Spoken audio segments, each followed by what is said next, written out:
بسم اللہ الرحمن الرحیم۔ السلام علیکم ورحمۃ اللہ وبرکاتہ۔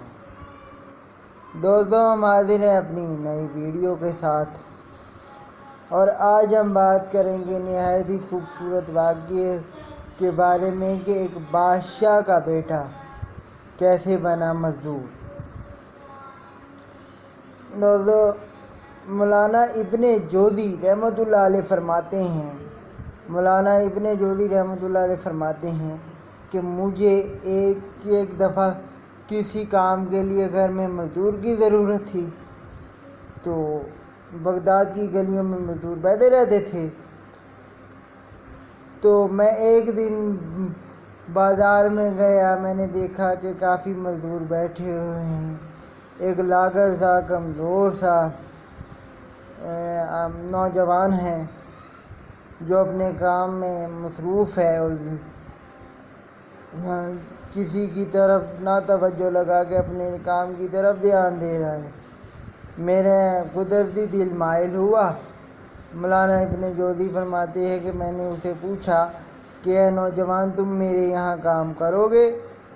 تو وہ نوجوان کہتا ہے کہ ہاں جی، میں بالکل کام کروں گا، مزدور کا تو کام ہی مزدوری کرنا ہے۔ وہ نوجوان کہتا ہے کام میں کر لوں گا، پر میری کچھ شرطیں ہیں۔ تو امام صاحب فرماتے ہیں کہ میں بڑا حیران ہوا کہ شرطیں تو مالک کی ہوتی ہیں، یہ کیسا انوکھا مزدور ہے کہ جو اپنے کام مزدور کروا رہا ہے۔ پر بہرحال مولانا صاحب فرماتے ہیں کہ اس کے چہرے پہ کشش، سکون بہت تھا، نور بہت تھا۔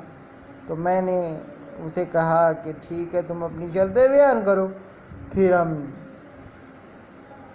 سوچیں گے۔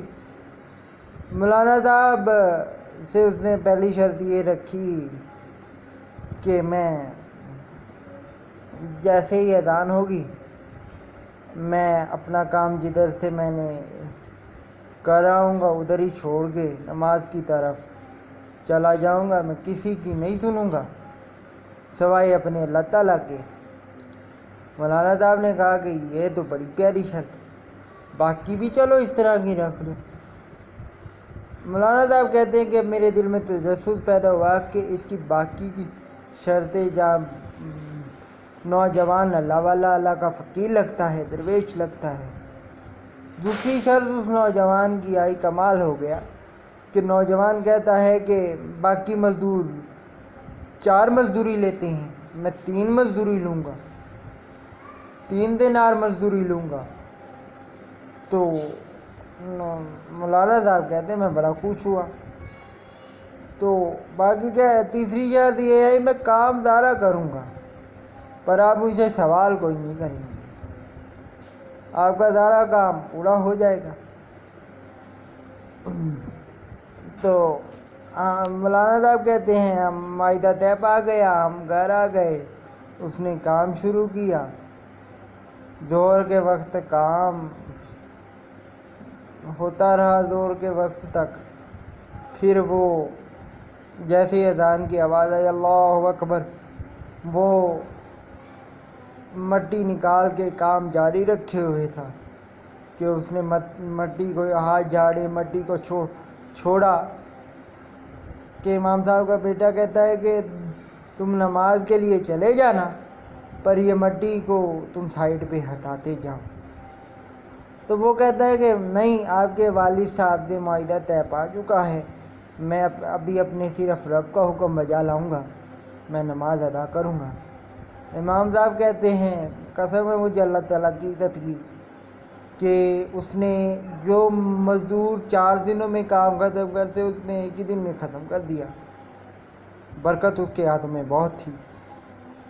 تو مولانا امام صاحب کہتے ہیں مزدوری لے کے چلا گیا، میرا کام ختم ہو گیا، گھر میں مجھے کچھ اور کام نکل آیا، تو میں نے کہا کہ اس سے کام کرواتے ہیں۔ مولانا صاحب کہتے ہیں کہ میں پھر ایک دفعہ میرا جانا ہوا کہ میں بغداد کے اسی بازار میں گیا، اسے 1 ہفتہ لے کر آیا، 2 ہفتے لے کر آیا، 3 ہفتے لے کر آیا، 4 ہفتے لے کر آیا، اور 5ویں ہفتے وہ مجھے نظر نہیں آیا۔ تو میں نے لوگوں سے پوچھا کہ تمہارے ساتھ وہ نوجوان فقیر درویش موجود ہوتا ہے، وہ کہاں ہے؟ اس نے کہا ان میں سے ایک مزدور اٹھا، اس کا ساتھی، کہ امام صاحب وہ تو بیمار ہے، بہت سخت بیمار ہے۔ تو امام صاحب کہتے ہیں کہ وہ رہتا کہاں ہے؟ وہ اس کا ساتھی بولتا ہے کہ امام صاحب وہ جو بازار کے پیچھے کچی آبادی ہے نا، اس کے پیچھے وہ رہتا ہے۔ امام صاحب کہتے ہیں میں نے اپنے سارے کام چھوڑے تو میں ان کے گھر جا پہنچا، ان کی جھوپڑی میں جا پہنچا۔ تو سبحان اللہ، اللہ کے ولی دل کا راز جانتے ہیں۔ تو جیسے ہی میں نے دروازہ کھٹکھٹایا، اندر سے آواز آئی، مولانا امام ابن جوزی آپ آ جائیے، امام صاحب دروازہ کھلا ہے۔ تو امام صاحب کہتے ہیں کہ آپ کو کیسے پتا کہ میں ہی ہوں؟ تو وہ نوجوان کہتا ہے کہ غریبوں کا حال غریب ہی پوچھنے آتے ہیں۔ تو امام صاحب کہتے ہیں کہ میں نے ہاتھ لگایا تو بدن شدید گرم تھا، بخار سے تپ رہا تھا۔ تو امام صاحب کہتے ہیں کہ اس نے مجھے کہا کہ امام صاحب میں آج رات کو انتقال کرنے والا ہوں۔ امام صاحب کہتے ہیں کہ میری پیروں کے نیچے سے زمین گزر گئی اور میری جان نکل گئی کہ یہ کیا کہہ رہے ہیں؟ میں نے کہا کہ میرے رب کا حکم آنے والا ہے، بہرحال آپ میرے 2 کام کریں گے؟ تو امام صاحب نے کہا کہ ہاں جی میں آپ کے 2 کام کر دوں گا۔ انہوں نے پہلے اپنی دائیں جیب میں ہاتھ مارا اور 3 دینار نکالے کہ ان 3 دیناروں کا کفن پہنا کر مجھے میرے قبر کا انتظام کر کے اور مجھے رب کے حوالے کر دیجئے گا، اور کسی کو پتہ نہیں چلنا چاہیے۔ تو امام صاحب کہتے ہیں کہ میں بڑا حیران ہوا۔ تو اس نے دوسری جیب میں ہاتھ ڈالا، ہیرے کی انگوٹھی نکالی۔ تو وہ کہتا ہے کہ ہیرے کی انگوٹھی جو وہ بادشاہ ہے نا ہارون رشید، اس کو دے دیجئے گا۔ تو وہ آپ کی بات نہیں سنے گا، پر عصر کے ٹائم وہ سیر کو نکلا کرتا ہے، پھر اسے آواز دیجئے گا کہ اے بادشاہ آپ کی ایک امانت ہے، پھر وہ آپ کو توجہ کرے گا اور آپ کی بات بھی سنے گا۔ تو امام صاحب کہتے ہیں میری رات بڑی بے چینی میں گزری، پر بہرحال صبح میں گیا، انتقال ہو چکا تھا۔ مجھے یہاں پہ ایک شعر یاد آ رہا ہے کہ بادشاہوں کے نہ فقیروں کے دیے بادشاہوں کے نہ وزیروں کے دیے جلتے ہیں، مصطفیٰ کے فقیروں کے۔ اور امام صاحب کہتے ہیں میں نے جا کے کپڑا ہٹایا تو ایسے لگ رہا تھا کہ ایک ہی پل کے پہلے وہ ابھی اپنے حضور پاک صلی اللہ تعالی علیہ وسلم کا دیدار کر کے سویا ہے، اور مسکراہٹ اور چہرے پہ تبسمی نور کا عالم تھا۔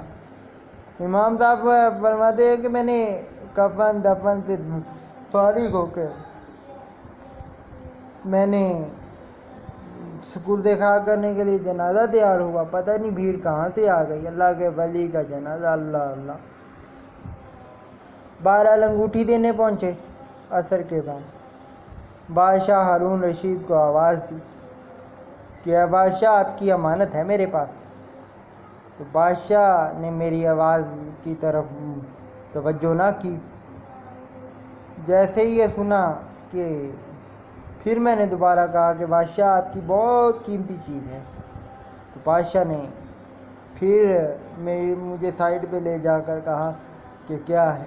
امام صاحب کہتے ہیں میں نے جیسے ہی ہیرے کی انگوٹھی دکھائی تو بادشاہ چیخیں مارتا ہوا، تڑپتا ہوا، دھاڑے مارتا ہوا مجھے پوچھتا ہے کہ وہ ہیرے کی انگوٹھی والا خود کدھر ہے؟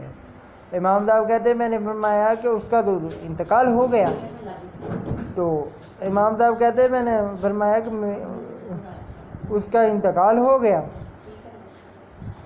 تو وہ کہتا ہے وہ بادشاہ کہتا ہے کہ مجھے اس کی قبر ہی دکھا دے. تو بادشاہ کو اس کی قبر دکھائی. امام صاحب کہتے ہیں کہ بادشاہ کبھی اس قبر کی مٹی کو چومتا, کبھی اس خاک کو اپنے سر پہ ڈالتا. تو امام صاحب کہتے ہیں میں نے کہا کہ اے بادشاہ تو اللہ کے واسطے مجھے بتا دے یہ تیرا کون تھا. تو بادشاہ آگے سے چیخ مار کے کہتا ہے کہ یہ میرا ایک ہی لوتا بیٹا تھا, پر اس کو دنیا سے بہت چڑ تھی اور مجھے دنیا سے بہت پیار. امام صاحب کہتے ہیں میں نے دعا مانگی کہ رب تیری تو ہی جانے کہ ایک بادشاہ کے گھر میں فقیر بھیجا. تو دوستو ایسا ہی ہوتا ہے, وہ رب کون سی بات پہ راضی ہے اور وہ اپنے محبوب پاک سے کے عشق سے کس کو نواز دے وہ وہی بہتر جانتا ہے. دوستو ہمارے لیے دعا کیجیے کہ ہم فقیروں سے دعائیں لیتے رہیں, اور ویڈیو پسند آئی ہو لائک کامنٹ شیئر کریں اور چینل کو سبسکرائب کریں. اجازت دیجیے, اللہ حافظ.